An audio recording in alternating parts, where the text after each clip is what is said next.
Was it the lady with the orange trousers? Exactly. Yeah. She gave it to her. I'll speak to her. Nice to meet you.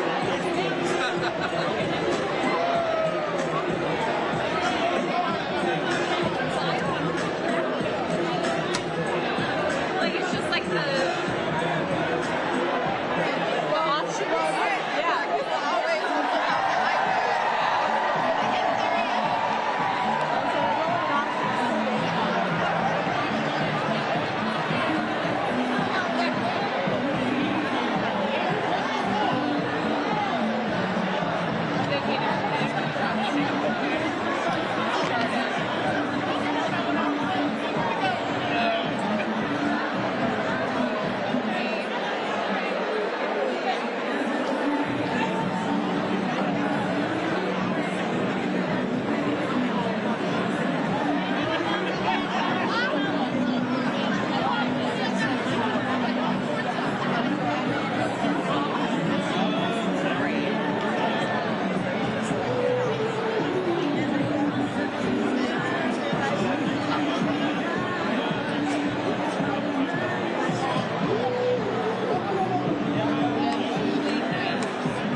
Not that anybody cares. Oh.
pictures bringing me out the dark. Come on. Finally, I can see you crystal clear. Go ahead and sell me out on all of your shit, babe. See?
Distinguished guests, please take your seats.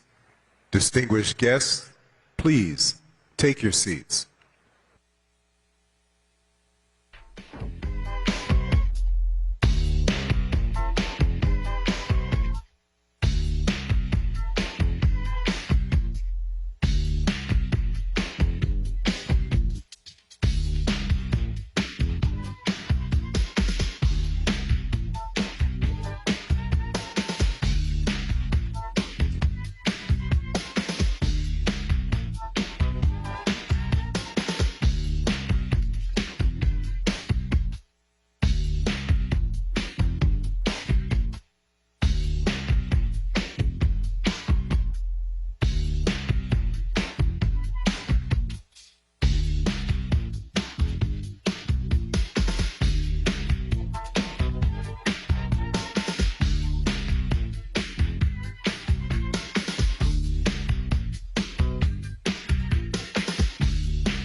My stomach, there's a pain. You walk in my direction, I go the other way.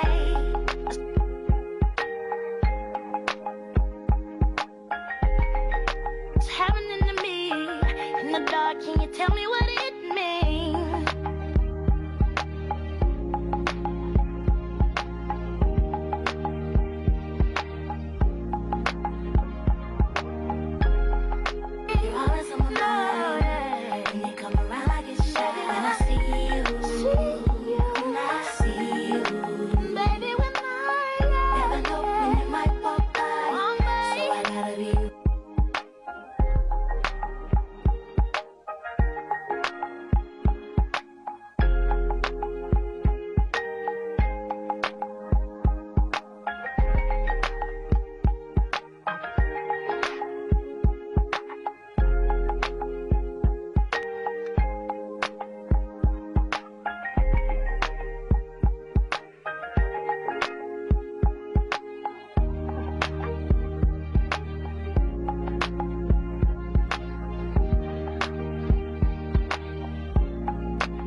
Distinguished guests, please take your seats.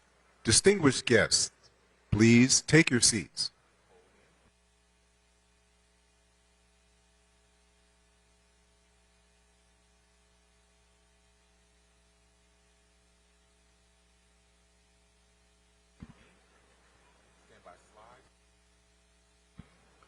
Please welcome the Acting Secretary of the Department of Housing and Urban Development, Adrian Todman.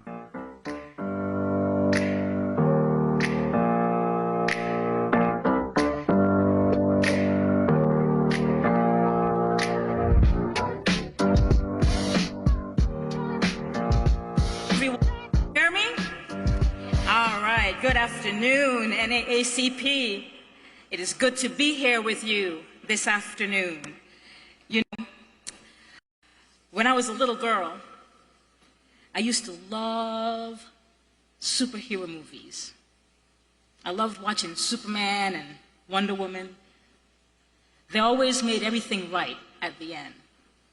I enjoyed seeing the good guys beat the bad guys, right over wrong, light over darkness. But then I grew up and became a grown woman. And I realized that superheroes, real superheroes, don't wear capes and have invisible airplanes. Heroes are the people like NAACP who fought for our rights and access to schools, access to better housing, and access to jobs. That's the work of real heroes. And it's this formidable organization that made it so that a young girl, a young Adrian, who was the first in her immediate family to go to college, to have the opportunity to stand here before you right now. You did that. So I want to thank you for helping my family and, quite frankly, generations of Black families across the country who are better off because of your work. And I want to thank President Johnson for continuing the fight. But look, here's what I know. I know you can't do this hero's work alone. I know that doing the right thing is a team sport. And I'm proud to be a member of a team, the Biden-Harris administration, that understands right from wrong and what needs to get done. And at HUD, we are doing our part. In just the past couple years, we've helped 250,000 Black families buy a home. We've helped thousands of Black families keep their homes when times got hard. We've provided down payment assistance to help folks who may not have family and friends to rely on. In fact, right here in this state, HUD's housing counseling team is serving as founding members for a new initiative with the goal of helping 25,000 Black families buy their home. And let's hear it for that. And we're seeing progress. The homeownership gap between white folk and Black folk during this administration has been reduced by 13%. We know there's work to do, but we're on the right path. We've provided more support for renters to pay their rent. We've sent $50 billion to communities, and we've provided more rental vouchers for low-income folks who just need a fair shot. We've given local leaders historic levels of funding to help our homeless brothers and sisters find shelter. And I'm seeing our homeless numbers go down in different communities across the country, but I know we have work to do. We have work to do. Our grandparents, our sisters and brothers and cousins on the street need our help. HUD has provided millions of dollars to HBCUs to study and research ways that we can improve the housing condition of Black people across this country. And that's money well spent. And we are fighting appraisal bias. You know, we should not have to, listen to me, we should not have to take down pictures of our grandparents, pictures of our parents, pictures of our children's wedding, to make sure we're getting a fair appraisal of our house. Take our books down to make sure that we're getting a fair appraisal on our house. And let me tell you something, when our president and vice president heard that this was a thing, they turned to Marcia Fudge, a bad sister, a woman I'm proud to have called my boss, and then she retired on me. I know, I still talk to her about that. But they turned to Marcia Fudge and Susan Rice and said, we have to figure this out. And we have been on this journey to make sure that we're not just working to make sure people are empowered with information. People thought like that's what you did. But that's not what you do. That was wrong.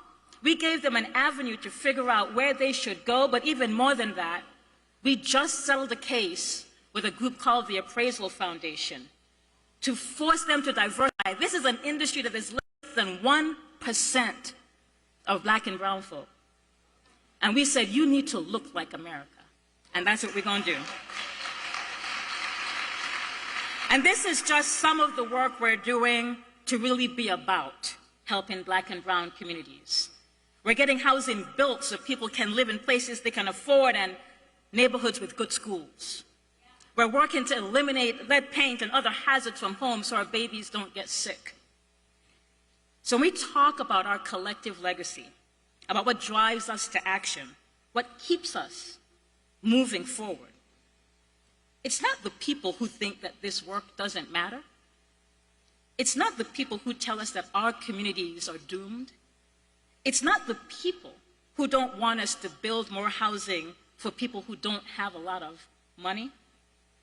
It's not the people who think that this extreme heat that I know I'm feeling here, I'm sure you are too, that we're somehow this is in our imagination.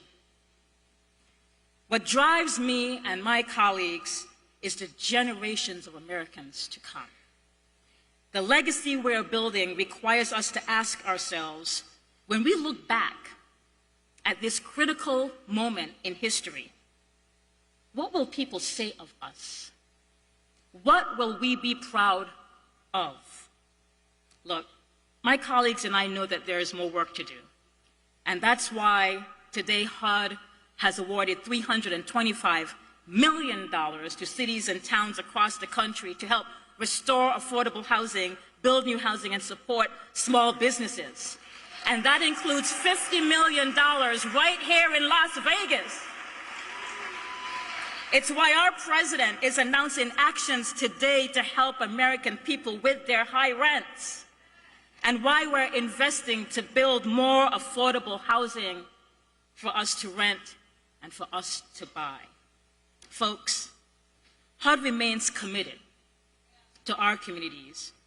We remain committed to fairness. We remain committed to justice. And we are committed to people who just need a little bit of help to get by and just looking for a fair shot. We are making sure this country lives up to not just its ideals, but to building a legacy that has a home for everybody. Because we have come too far to turn back now. We need you to be all in, and I promise you, we are all in with you. Thank you, NAACP. Keep being the heroes that you are, and let's keep fighting together. Thank you.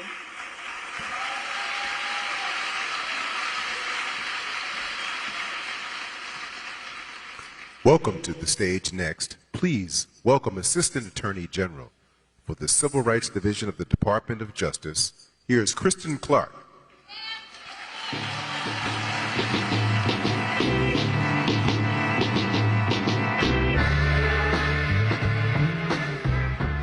Good afternoon. It is a privilege to be here today at the 115th NAACP National Convention. This convention's theme, All In, reminds us of the members of our movement who risked their lives and their freedom to advance the cause of justice. Thurgood Marshall narrowly escaped lynching. Dr. King assassinated. John Lewis beaten within an inch of his life. Medgar Edgar's murdered. Countless others killed, beaten, and imprisoned. While I hope that none of us are ever asked to bear such risk, we should remember the sacrifices of those who came before us as we measure what all in means in today's fight for justice and what we must do to honor their legacy. We want to turn to some of the work that we are doing right now to honor that legacy at the U.S. Department of Justice. The Civil Rights Act of 1964, the Voting Rights Act of 1965, the Fair Housing Act, the Matthew Shepard and James Byrd Hate Crimes Prevention Act, and other federal laws give us an array of tools to fight discrimination and to safeguard our constitutional rights. And we use these tools every day to confront the injustices and inequities that flow from discrimination wherever we find them. One area of our work that remains a critical priority for the Justice Department is ensuring that law enforcement officials carry out their jobs lawfully and without bias. Our fight to ensure constitutional, fair, and non-discriminatory policing remains as urgent as ever. We have prosecuted officers who abused their power, including those tied to the tragic deaths of George Floyd in Minneapolis, Tyree Nichols in Memphis, and Breonna Taylor in Louisville.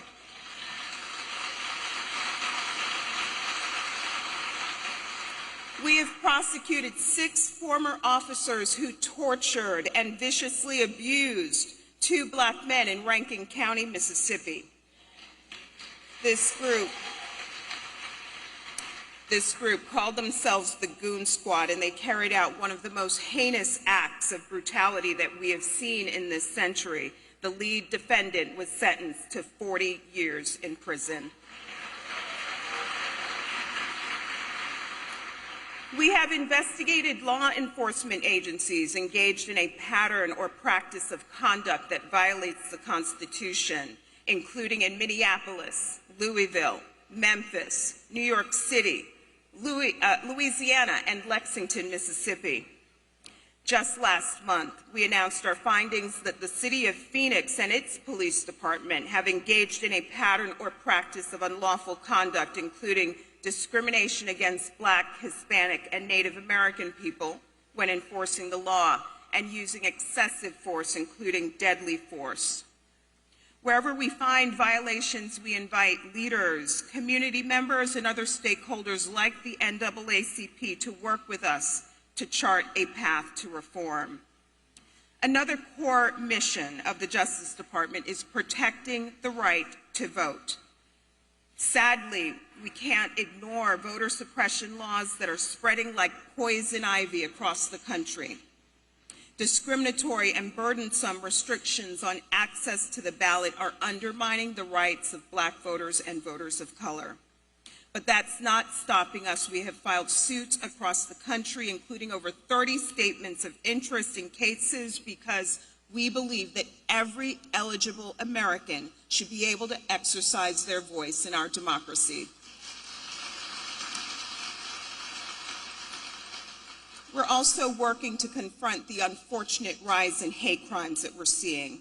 We have charged more than 120 defendants with hate crimes in over 110 cases since January of 2021. Those numbers include the 3 men who tragically killed Ahmaud Arbery simply because he was Black. Those numbers include the defendant responsible for the heinous murder of 10 Black people at the Top supermarket in Buffalo, New York, and a defendant responsible for the tragic murder of a Black trans woman named Dime Doe in South Carolina. We do this work because racially motivated, white supremacist, anti-LGBTQI+, xenophobic, Islamophobic, Anti-Semitic acts of hatred and violence have no place in our democracy today.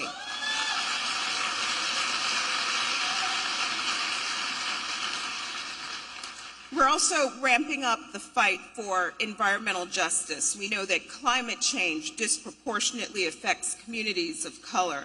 For example, in 2021, the EPA found that Black Americans are 34% more likely to live in areas with unacceptably high projected increases in childhood asthma diagnoses. We have launched multiple investigations to ensure that no one's ability to live a healthy life is dictated by their race or their zip code. Last May, we secured a groundbreaking settlement to ensure that the residents of Lowndes County, Alabama have access to safe and effective septic and wastewater management systems. Whether we are talking about lead-laced water, illegal dumping, or exposure to raw sewage, we cannot tolerate these injustices in our communities today.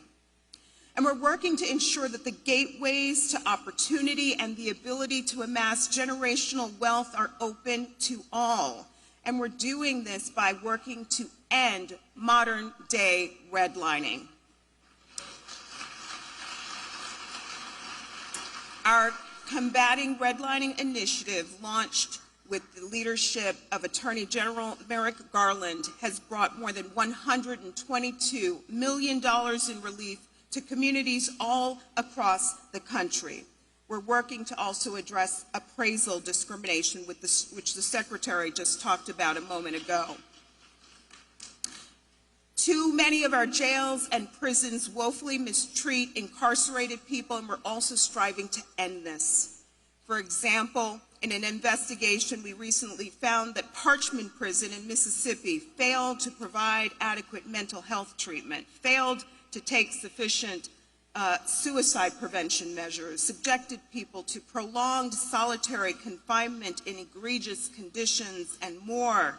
We do this work because people do not surrender their rights at the jailhouse door. NAACP, this is just a small sample of our work. As I close, I want to note that through our efforts to protect civil rights, we recognize that an all-in fight for equality requires just that, all of us. Never has that been truer than it is right now.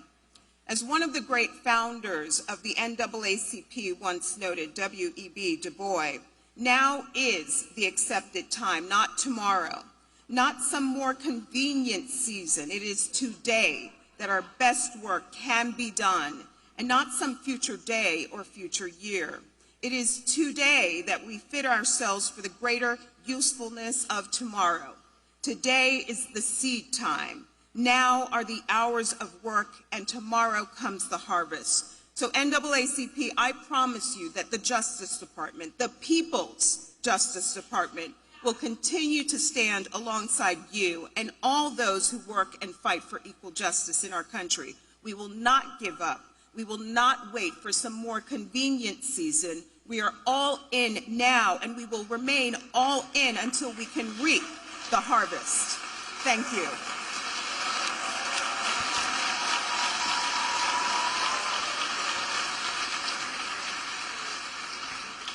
Next is a senior advisor to the President of the United States. Please welcome Stephen Benjamin.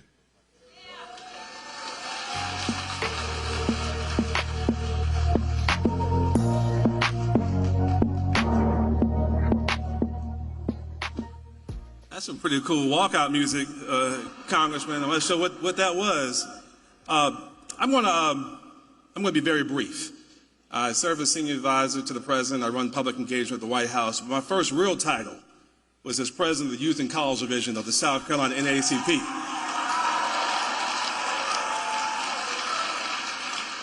As my parents, my Congressman Jim Clyburn and others will tell you, that titles don't make leaders. Leaders are servants. When I think about, and I'm here, honestly, in my capacity, my friend Derek Johnson, who I met as a youth leader here, asked me to say some things on behalf of the incredible, diverse leadership that our president has assembled across the administration, but certainly at the White House. I think of the president's wisdom, and I think of my grandfather, Sam Benjamin. My grandfather, like many of your parents and others, was not an educated man. He wasn't a man of letters. He didn't go to college, get the degrees that we all have, but he was a Christian man. He often teach me and my brothers the lessons that we need to know to survive in life. He often go to the book of Joshua, chapter 24. He talked about how Joshua renewed the covenant at Shechem, how he assembled all the leaders, the elders, and the judges. He began to recount for them all the things that God had done for them up to that point. How he sent Moses and Aaron to deliver them from Egypt. How he delivered them in battle from the Amorites and the Perizzites and the Hittites and the Hivites and the Girgashites and the Jebusites and the children of Jericho, all the things that God had done for them up to that point. And he said, I've given you a land for which you did not toil, in cities you did not build, yet you live in them and eat from olive groves and vineyards that you did not plant. I've given you a land for which you did not toil, in cities you did not build, yet you live in them. That was my daddy's long way of saying, now, boy, no matter how smart you think you are, no matter how talented you might think you are, no matter how you may think that life has been served up for you in the silver platter, you didn't get here on your own. You didn't get here on your own. There's a price that you must pay for the opportunities you've been given in life. He made sure I knew about the people who marched for me and didn't know me. The people who cried for me, had no idea I'd ever exist. The people who kicked down the doors of the University of South Carolina in 1963 had no idea that Maggie and Sam's nappy-headed little boy would want to go there someday. People that died for me and didn't even know my name. So I'm here on behalf of all of us at the White House to say thank you, NAACP.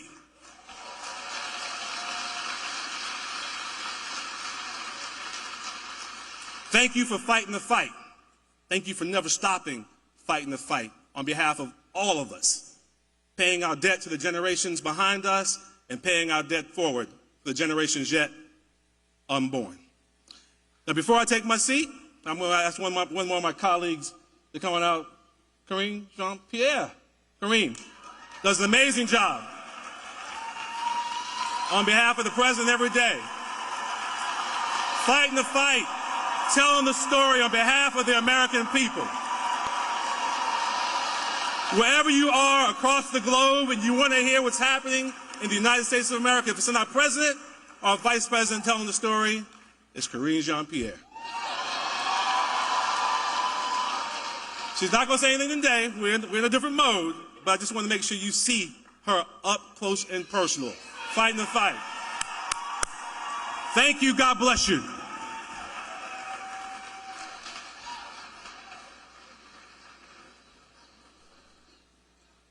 It's one thing to thrive, but it's another thing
celebration to last throughout the years. So bring your good times and your laughter too. We gon' celebrate.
Please welcome NAACP President and CEO, Derek Johnson.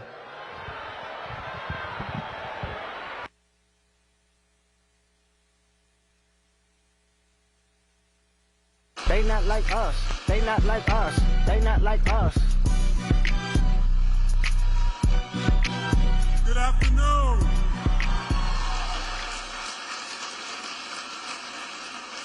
Good afternoon, NAACP.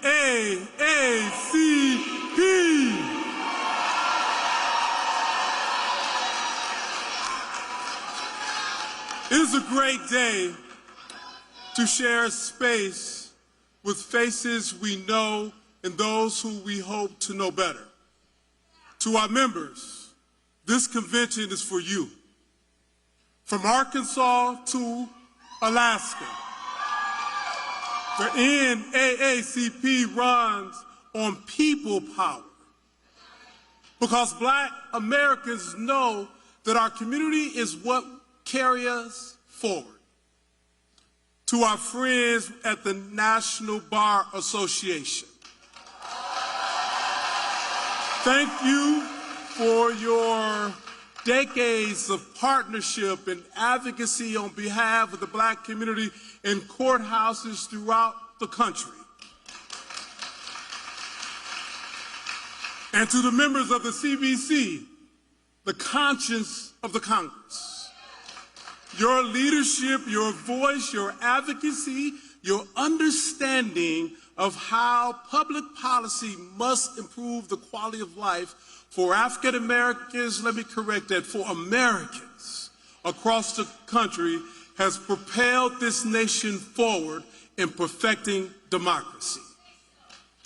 4 years ago, the world was forced to bear witness to a reality that may have been new to them, but was all too familiar to us. The death of George Floyd was a tragedy that is all too familiar to the countless others that have ripped apart Black families, communities across the country. George Floyd was not the first. And if we don't get police reform, it will not be the last. I'm sad to say.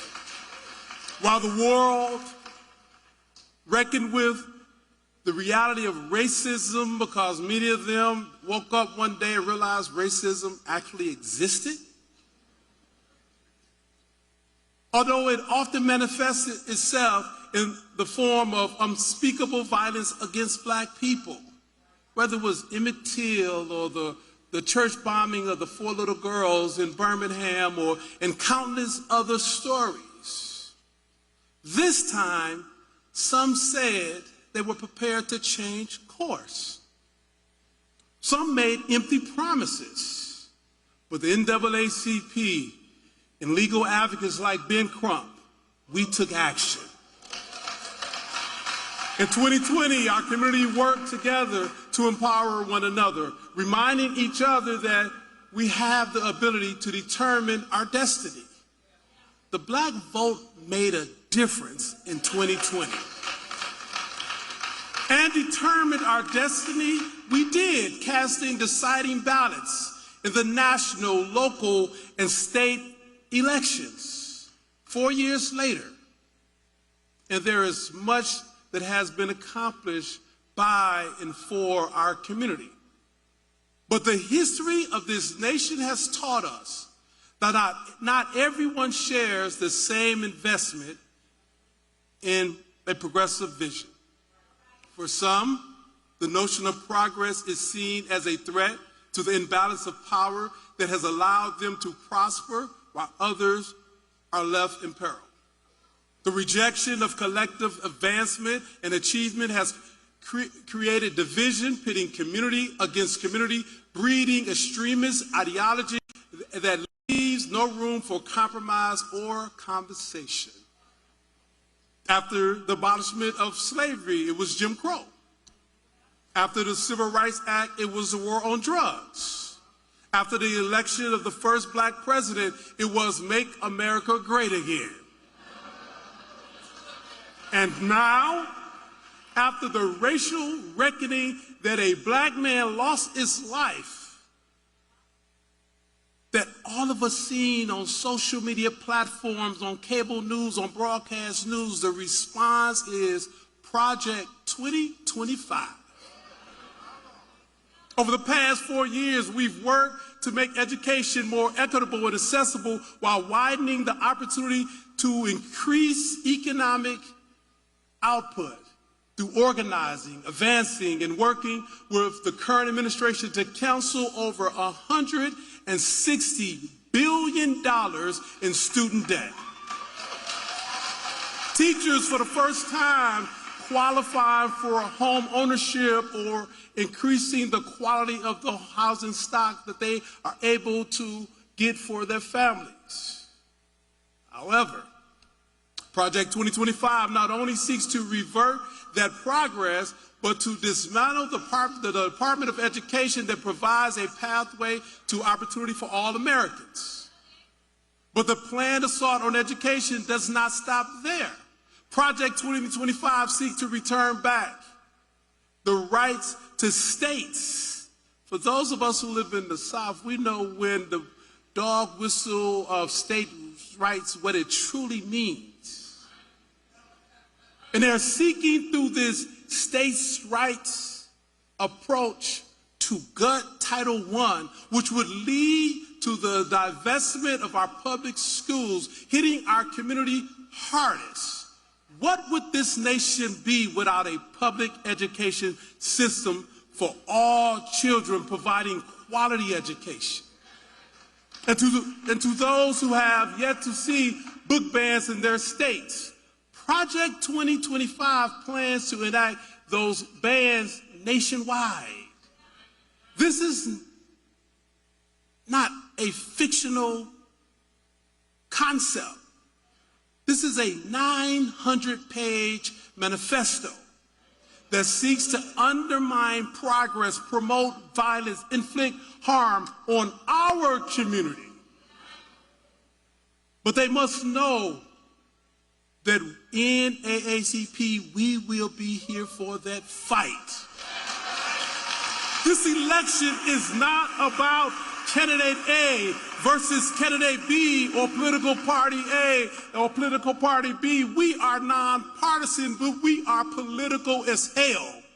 And we know that this is a fight we must take on. So when people try to give you these false narratives or distract you, let's stay focused not on the people, but the policy priorities they represent, and vote for those who align themselves with what's in the best interest of our communities. And I can assure you, if you do that, it's in the best interest of America. The black community has saved democracy many times before, and we're being called on to save democracy once again. They must know that we are all in on making college more affordable for all. They should know that we are all in on fighting for a reality where black history is recognized because it is American history. I guess they don't know the history of the NAACP after being in this fight for 115 years. We will not turn back. We will continue the fight, and we will win this battle. We are battle tested. They need to know that we're all in on making equity a reality for all Americans. But we must recognize that this requires work on our end. While they may not be like us, we have to make them think like us. We have to band together the way they do. We must come together. We don't have a time for us versus us public fight. We only have time for a us for us saving of this democracy. To get the access we need in order to get the equity we deserve. Equal protection of the law isn't a concept, it's a guarantee that we must keep intact in our Constitution. Now, we've experienced that what we feel like to have we have experienced what it feels like to have the door shut in our face, or our voices stifled by divisive noise.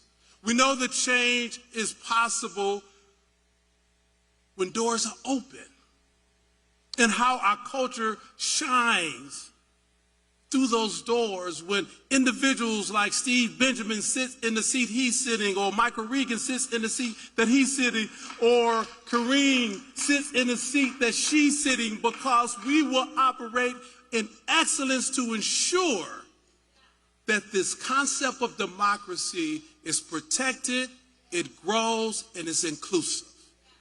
We're not asking for perfection. We're asking for platforms that empower, not imprison. We're asking for leaders who don't shut the door on our face or drown out our rallying cries. And while there is a lot of work to be done, I am proud to welcome a leader who doesn't shut the door in our face, but turns up the volume when speaking. A leader who may not always get it right, but is all in on getting it done. And with that being said, I am honored to welcome the 46th President of the United States of America, Joseph R. Biden.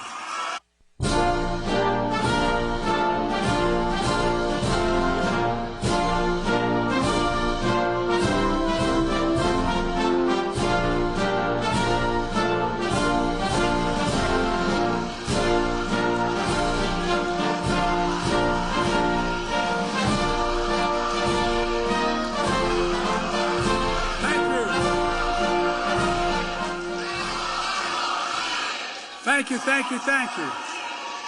Folks, my name's Joe Biden, and I'm a lifetime member of the NAACP. And I am all in. My word, I am all in. President Johnson, thanks for the introduction and for your leadership, most of all for your friendship. And thanks to all the thousands of members of across America that are here. One of the most important organizations in our country. And a special thanks, I mean it sincerely, to the members of Congress who are here, including Nevada's own Stephen Horsford, chair of the Congressional Black Caucus. I don't know where he is, but I know he's out there. As so many members of the CBC members defending freedom, like Benny Thompson of Mississippi, chair of January 6th Committee. And the best friend anyone can have Jim Clyburn of South Carolina.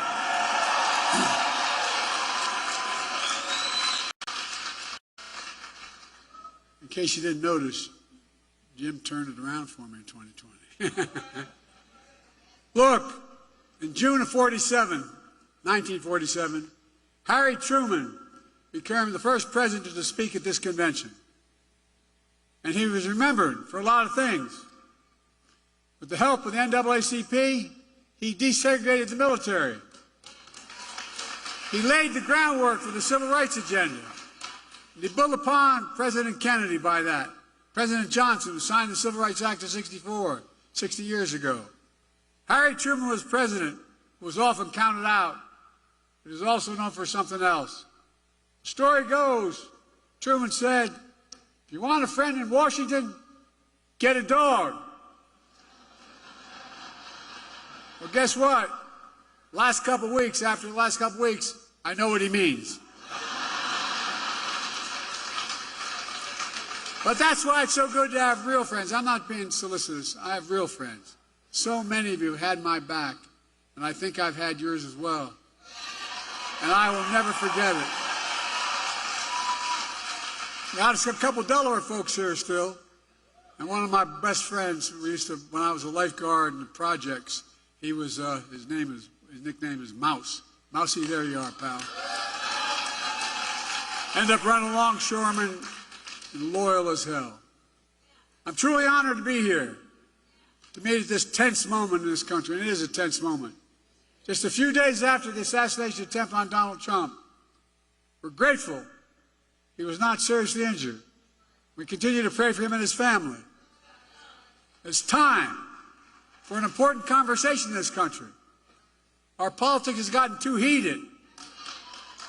I've said the Oval Office on Sunday night, as I made clear throughout my presidency, we all have a responsibility to lower the temperature and condemn violence in any form. You've got to remember, in America, we're not enemies, we're friends, we're neighbors, we're fellow Americans. Most importantly, we must fully and firmly reject not only political violence, but violence of any kind, period, no exceptions. We have to say with one voice that violence is not the answer. That's what we should rally around as a nation. That's the unity I'm talking about. Few organizations know that better than the NAACP. For the race riots in Springfield, Illinois in 1908, the NAACP was formed. That's what started it. You know the pain and the price of violence. You understand, if you're going to talk about standing against violence, you must stand against all violence. We must stand against violence perpetrated against presidential candidates in Pennsylvania. We must stand against all violence. The violence perpetrated against George Floyd in Minnesota. Against black veterans like police officers Eugene Goodman on January 6th. And black election workers like Ruby Freeman and Shane Moss in Atlanta. We have to stand against the violence and intimidation of white supremacy, the murder, innocent lives in that grocery store in Buffalo, New York when I went up there. Mother Emanuel Church in Charleston, South Carolina. We're standing against the violence of murdered children in Sandy Hook and Uvalde. Concert goers in Las Vegas. Innocents on the street all across America that never make the news. There's Uvalde every day in the communities across the country. If you're going to be outspoken on one, don't be silent on others.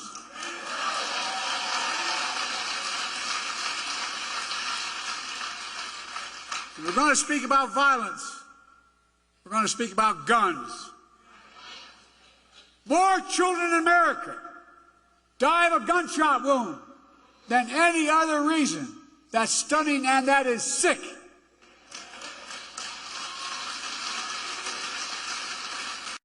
And it's sheer cowardness if we do nothing about it. So, if you want to stand against violence in America, then join me in getting these weapons of war off the streets of America.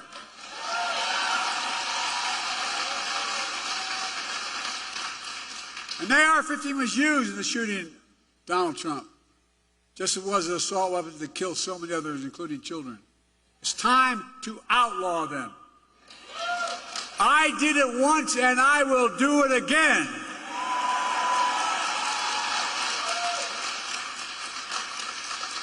Now, just because we must lower the temperature in our politics and relate to violence, it doesn't mean we should stop telling the truth.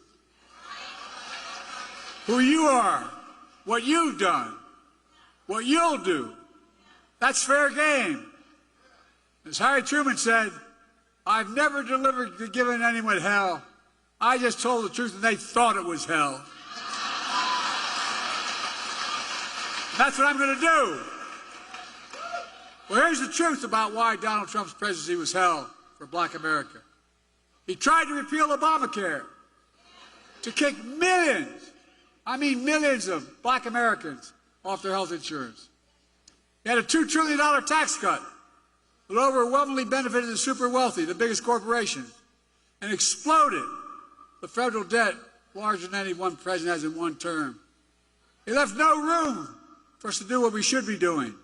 Invest in things that affect people's lives, like child care, elder care, and so much more, that grow the economy and help people. His mismanagement of the pandemic was especially devastating to black communities.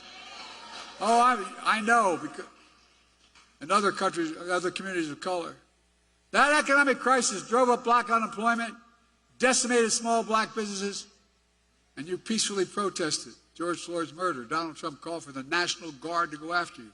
What in the hell's the matter with this man? Well, I'm serious. Go figure. From a guy who spread the birthism lie against Barack Obama, saying he wasn't born in America and he wasn't a U.S. citizen. Of course, here's what he thinks of black jobs. I love his phrase, black jobs. It tells a lot about the man and about his character. Folks, I know what a black job is. It's a vice president of the United States.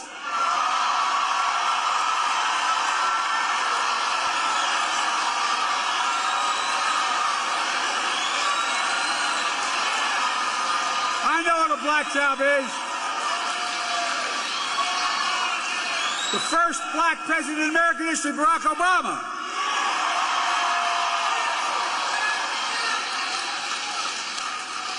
I was vice president to Barack, and she is my vice president. I nominated the first black Secretary of Defense in American history. They're doing one hell of a job. I nominated the first black woman to the United States Supreme Court. It matters. It matters. And I promised myself, and I promised America, that my administration would look like America. And I'm proud that we have the most diverse administration in all of history that taps into the full talents of our nation. That's who we are. These guys don't get it. That's why we're so successful. No, I'm serious. That's what makes us the greatest nation on earth. That's not hyperbole. Folks, it's because of you that I'm president and Kamala Harris is vice president. And by the way, she's not only a great vice president, she could be president of the United States.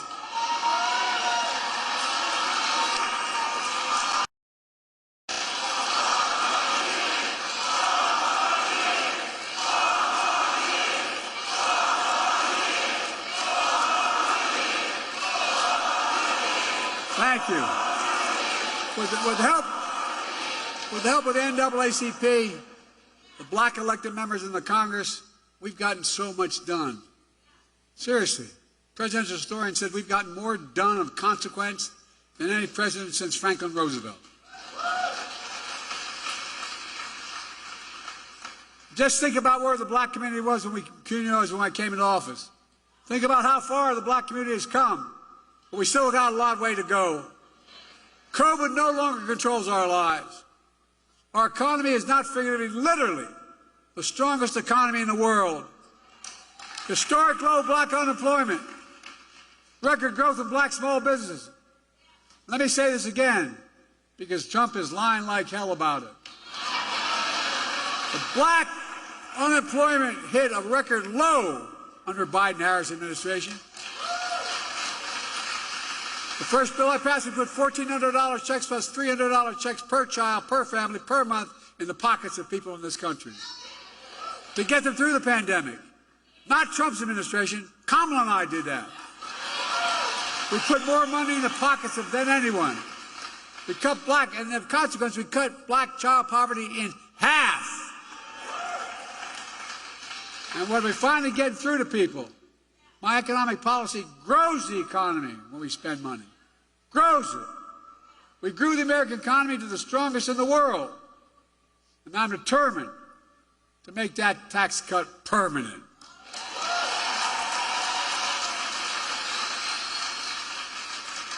No child should ever go hungry in America. And by the way, all the data shows they can't let them tell us we drive up deficits. They drive up deficits, folks. When you have child care, guess what? Mom or dad can work. And the child can be safe. We're connecting black neighborhoods that were cut off with old highways and disinvestment decades ago. My city, Wilmington, Delaware, I-95 runs up through what used to be the black community, divided it, 6 lanes wide.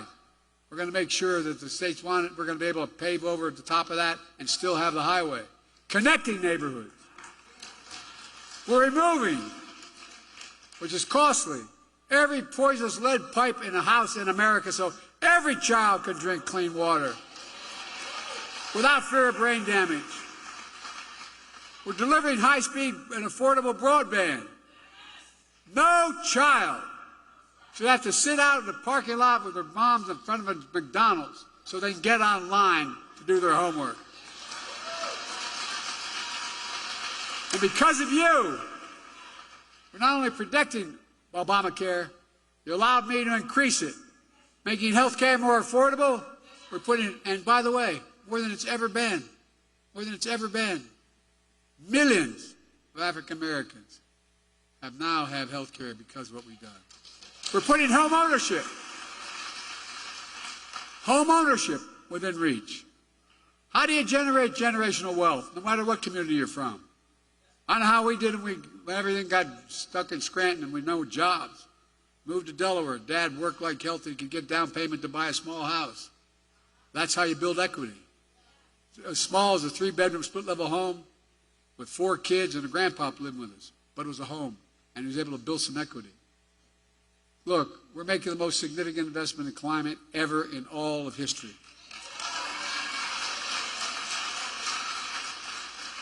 Including most significant action on environmental justice ever. Look, folks, think about this.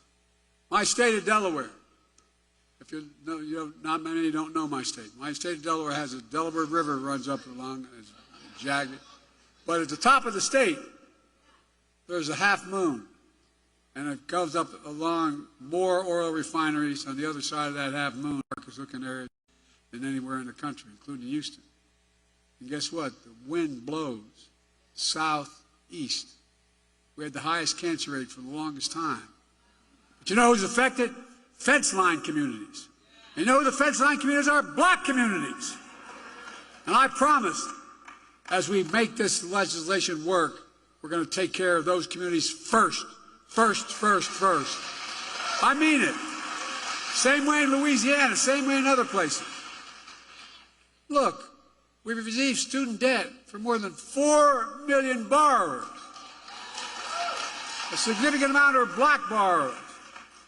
I don't know how many have called me, say, Mr. President, or God, I've gotten phone numbers, I've called them back. Mr. President, thank you. I couldn't get married. My debt was so large. I couldn't have children. I couldn't think of, no, I'm serious, you know it. I couldn't buy a home.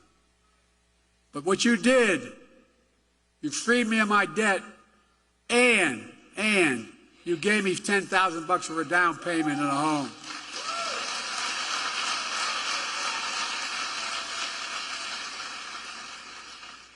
And this project, 2024, Trump's, or 2025, Trump's deal, you know, he talks about education. HBCUs are as good as any other university. Guess what the problem is?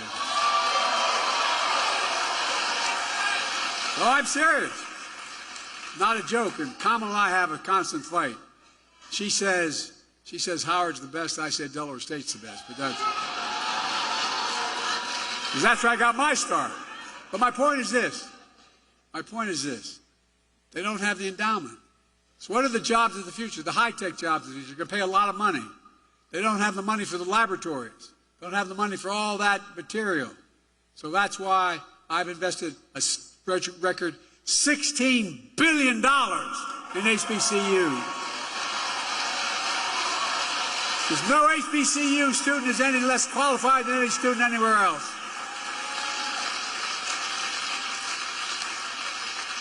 And by the way, we're making sure that no one goes to jail for the mere use or possession of marijuana. The record should be expunged. It holds them back. All told, because of you, the NAACP, we're making the most significant investments in black America ever in all of history. We're seeing the results. The racial wealth gap is the lowest it's been in 20 years. Inflation is down in 3 years and coming down further, and we're going to have, as they say, a soft landing. Folks, you're going to see us grow faster and faster. That's not just my view. It's the view of 16 Nobel Prize-winning economists who put out a statement looking at my economic plan and Trump's. They said, my plan will continue to lower inflation, continue to grow the economy. Prices are falling for cars, appliances, and groceries. We're going to keep corporate greed at bay. But here's the thing, what it said about Trump. They said, his policies will cause a recession. No, this is not a Democratic outfit. 16 Nobel laureates. Look, and I come from the corporate state of the world, Delaware. I know how they work. There's more corporations incorporated in my state than any state in America, all combined. But that's what? We have to deal with corporate greed now. No, it is. Corporate profits are double since the pandemic. And they keep bringing prices down. We have to bring prices down further. Look, folks, the idea that corporate-owned housing is able to raise your rent $300-400 a month or something, under what I'm about to announce, they can't raise it more than $55.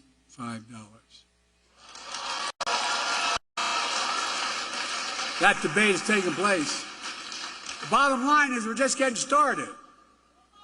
Well, no, it's not enough to talk about the past. We need a vision for the future. Here's my plan for the first 100 days of the second term. Kamala and I are calling on Congress to pass the John Lewis Voting Rights Act.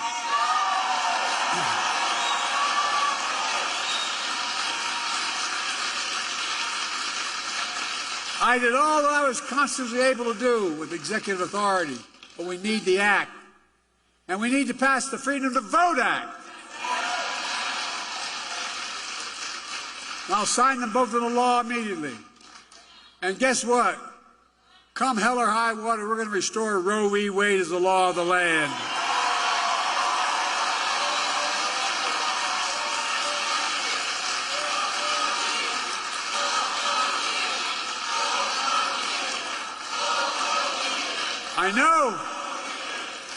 I know you say, Joe, you may not have a Congress. Well, guess what? You all told me I couldn't pass the Inflation Reduction Act. You all told me I couldn't face the... Anyway, we did it. With your help. Republicans blocked police reform in Congress. So I signed a historic executive order on police reform. And I'm going to come back and we'll sign George Floyd and Policing Act into law come hell or high water. Not only going to stop MAGA Republicans, we're going to stop them in their program on 2025. We're going to stop them from cutting Social Security and Medicare. I'm going to expand Social Security and Medicare by making the very wealthy begin to pay their fair share. We're going to bring rents down, as I said. We're going to build 2 million affordable homes and cap rent increases of 5% a year so corporate landlords can't gouge. Anyway, I don't want to get going. I'm going to get very upset. but they're just gouging Americans. And we're going to keep relieving student debt. And we're going to end medical debt. We've already made sure medical debt can no longer be put on a credit report. Well, I'm working with states to wipe out medical debt for pennies on the dollar so it's not hanging over you the rest of your life. We're going to raise the federal minimum wage. Our first term, we capped the cost of insulin for seniors at $35.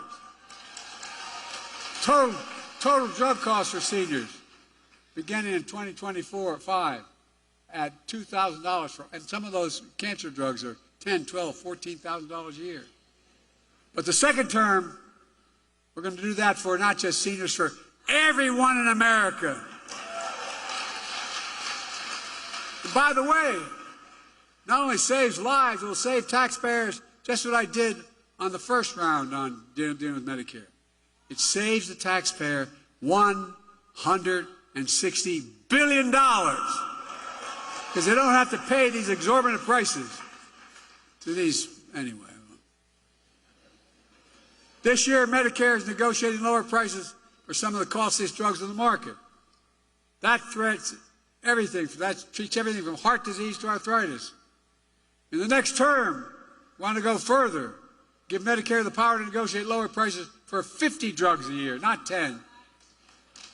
That not only will save lives, it's estimated to save the taxpayer another $200 billion a year. This is saving taxpayers money. And by the way, if you notice, all the stuff they said, big spend of Biden, we have lowered the deficit, not raised it. We've increased economic growth. Folks, here's what else I'm determined to do.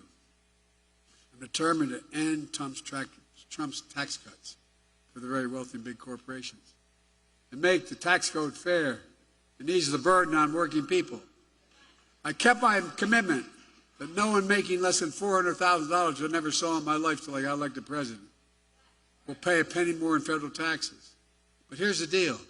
We have in America, since the pandemic, 1,000 billionaires. 1,000. You know how much in federal tax they pay? 8.2%. That's their federal tax, 8.2%. We're going to make billionaires pay a minimum of 25%, which is low. No billionaire should pay a lower tax rate than a teacher, a firefighter, a nurse, a janitor. That's simply ridiculous. And when we do that, that alone will generate $500 billion in revenue over the next 10 years, allowing us to lower costs for families and save the government money. We can do more on elder care, child care, bringing down the federal deficit, and so much more. This is not rocket science, folks. But they've convinced us that any spending of money is costly. It's saving money. By God's truth, it's saving money. And it's vitally important.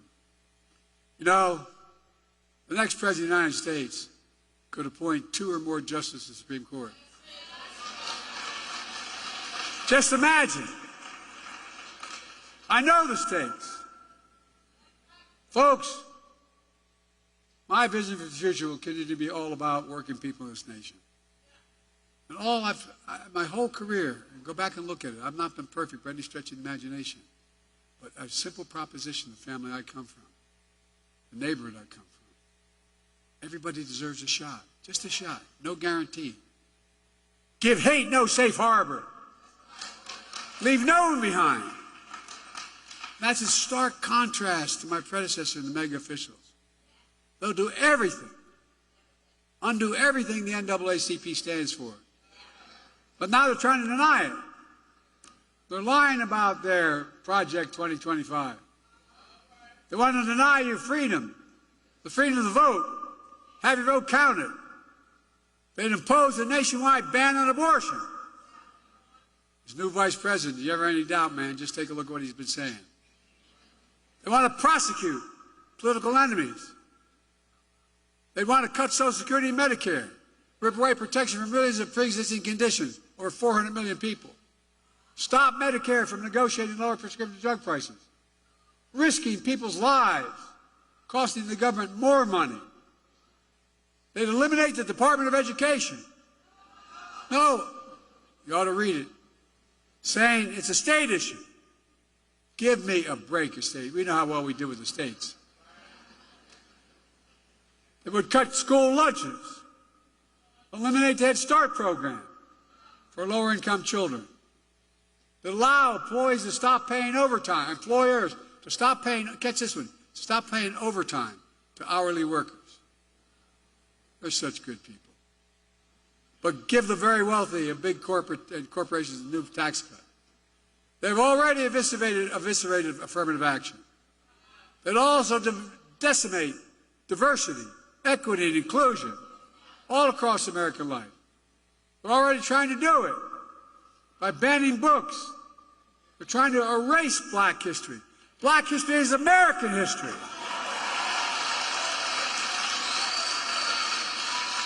Folks, I'm not being dramatic here. We cannot let that happen. That's why it's so important to me, it was so important to me, to make Juneteenth a federal holiday. They can't erase it. Now, people are going to know what happened on Juneteenth. That's why I made federal lynching a federal hate crime in Emmett Till's memory, and that's where you've been reminded. Remember what they tried to do? As well as establish national monuments for Mamie and Emmett Till, and so much more. So there's no doubt about what's happening. Look, folks, as I said before, we know black history is American history. It's as simple as that. Let me close with this. I've been young, and now I'm old. Yet I have not seen the righteous forsaken. I have not seen the righteous forsaken. And I will not see the righteous forsaken. Hopefully, with age, I've demonstrated a little bit of wisdom. Here's what I do know. I know how to tell the truth. I know right from wrong. I know how to do this job. And I know the good Lord hasn't brought us this far to leave us now. There's more work to do. This is the moment to be engaged. The work you're doing to recruit hundreds of thousands of volunteers, move millions of people to make their voices heard, may well determine America's future for decades to come. And folks, that's important. We must all be defenders for freedom, justice, equality, and the bedrock of democracy.